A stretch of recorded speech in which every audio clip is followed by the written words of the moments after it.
वक्रतुंड महाकाय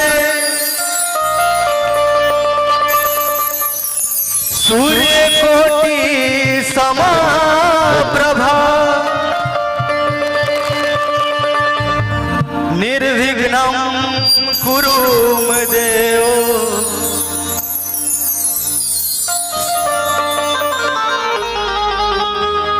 सर्वकार्येषु सर्वदा। क्या कहना है? गौरी केला हरे लनवाए बाबा सुमिरनवा करी तो बोल दे गणेश जी महाराज की, गणपति बप्पा।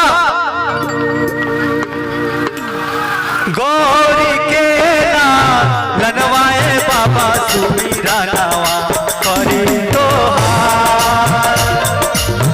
गौरी केला लनवाए बाबा सुमिरनवा करी तो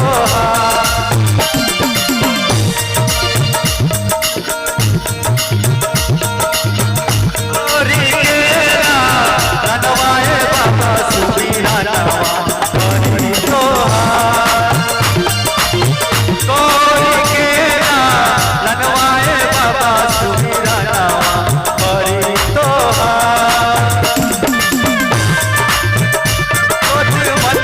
तेरे याद की उतारू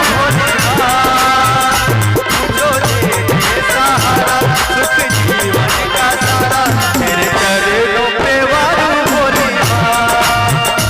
ओ माँ जय माँ, ओ माँ जय माँ।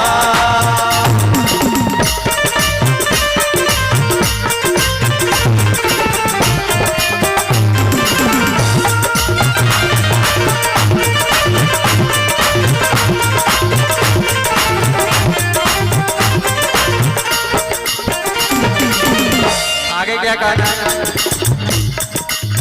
हथिया के सूर कवला मानस के तनावा सब देवता में पहले होला सुमिरनवा।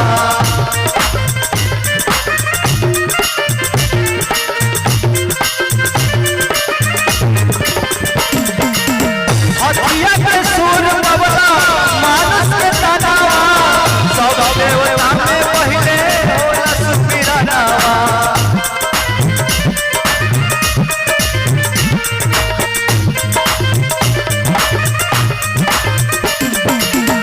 आगे क्या कहते हैं भैया?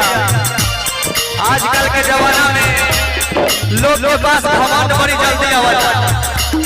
अगर केहू के पास 2 चक्का 4 चक्का गाड़ी हो जाता तो लोग समझाता कि हमारा सामने केहू नहीं है। और शंकर गणेश जी के सवारी का बा मूस, लेकिन उनका तनिक भी घमंड नहीं है। क्या कहेगा?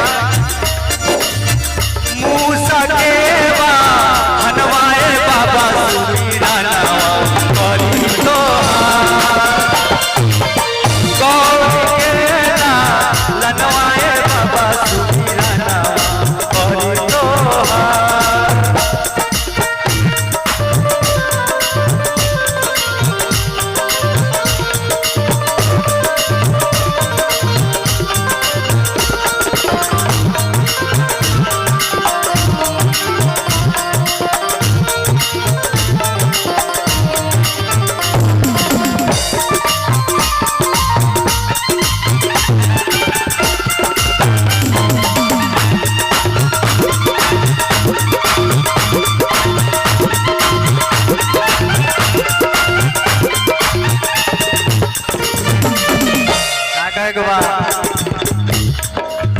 माता जगत पार्वती पिता महादेवा लड्डूवन के भोग लगे शंकर से